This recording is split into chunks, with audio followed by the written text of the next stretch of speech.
అందరికీ నమస్కారం. కువైట్లో ప్రవాసులను మోసం చేస్తూ ఉన్న ది ఫాక్స్ గ్రూప్ ముఠా సభ్యులను పోలీసులు అరెస్టు చేయడం జరిగింది.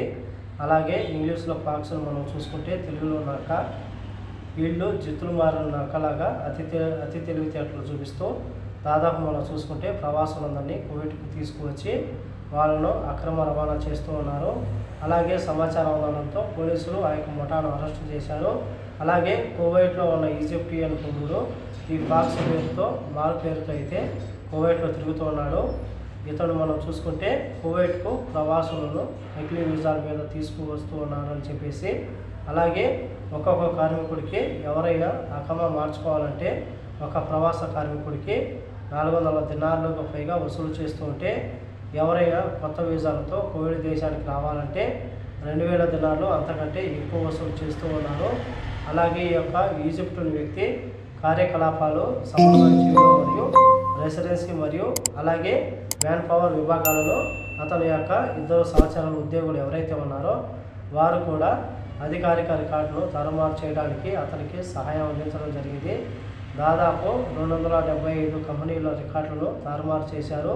అలాగే 553 మంది కంటే ఎక్కువ కార్మికులకు వర్క్ పర్మిట్లను జారీ చేయడం జరిగింది.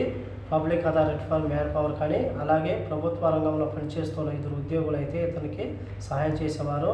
ఇతను 2000 దినాల కంటే ఎక్కువ డబ్బులు వసూలు చేసి వీసాలు జారీ చేయించి ప్రవాసుల నుంచి దోచుకుంటూ ఉంటే ఆ యొక్క దోచుకున్న డబ్బులు ఆ యొక్క ఇద్దరి ఉద్యోగులు కూడా ఇచ్చేవాడు. అలాగే వీళ్ళు ఇలా మోసాలు చేసి 10 లక్షలకు పైగా దినాలు వసూలు చేశారని చెప్పేసి ఇటువంటి వారిపైన కఠినమైన చర్యలు తీసుకోవాలని చెప్పేసి అధికారులు తెలుపుతూ ఉన్నారు.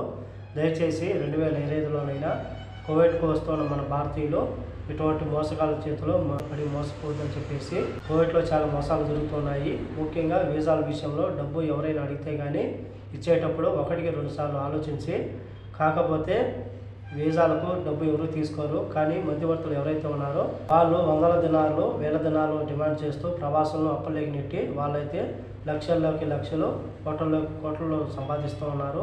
కాబట్టి అందరూ చాలా జాగ్రత్తగా ఉండాలని కోరుకుంటూ ఈ వీడియోలో లైక్ చేయండి, షేర్ చేయండి, సబ్స్క్రైబ్ చేసుకోండి.